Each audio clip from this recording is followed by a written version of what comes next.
fidgeters. I call them fidgeters. I think a lot of people are going to say ADHD, or one extreme is everything's ADHD. Another extreme is they're just boys, or they're just kids. Mm-hmm. Whatever the case may be, I call them fidgeters. Busy children that need lots of engagement, lots of stimulation. And actually, ADHD kind of has two expressions. It's interesting. Some kids are overstimulated and need calm. Other kids need stimulation to stay focused. Isn't that interesting? But fidgeters, busy, needing the stimulation, that harkens back to what I was saying earlier. Being outside engages everything. Even them just sitting, they're engaged. They can fiddle. They can. I don't know how many times we've taken kids out and read in a circle on our property, and 70% of the kids are. If you ask them, "Hey, what did we just read about?" Even though they never looked up, they would know it, because why? They could dig around with a stick, and pull up this piece of grass. Kids are always doing this with the grass, and because they're busy, and because they can do it in a way, it's like, you're not coloring on my wall, you're not destroying my furniture. You can do it, Exactly.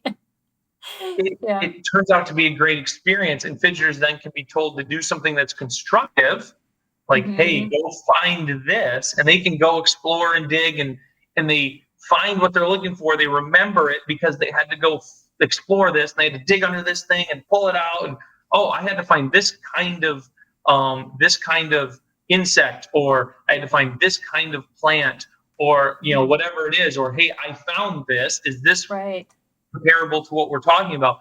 They form the experience, and they have the freedom and the ability to be fidgeters. But I did want to speak to calm learners. This is as I've gotten older, I appreciate more calm in my life. My son is very much a person that needs calm at certain points. I'm not sure if it's always in learning. He's very focused when he's learning, but I know this is a person. And so if you have a student that just needs calm and needs peace and needs an environment that isn't overstimulated. Traditional classrooms are very busy. Some students need a lot of stimulation. Too many colors. It's just like, epilepsy warning should be on the wall. It feels that way sometimes. No knock to people that love that. If your homeschool room is like that, that's great. There are a lot of kids that love that.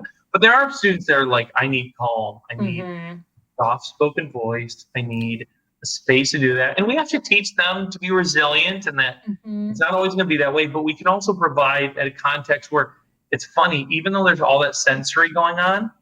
How many adults are told to go take a walk in nature just to calm down? How much more does then a kid need it who can't handle all their emotions? So anyways, calm learners benefit. Get them away from maybe some other kids. Give them a chance to sit down. Maybe they're having trouble with a spelling word, and they're having trouble with a writing assignment. Give them their notebook. Let them sit down outside. And sometimes magic happens. There's something about the natural sounds that don't trigger that same anxiety, or that same sensory experience as when you hear sounds that are much more human induced. So like chirping of birds, the wind through the grass, all of that is, and water going on a brook. Those are the types of things, they make apps for that. so that we can listen to them to calm down.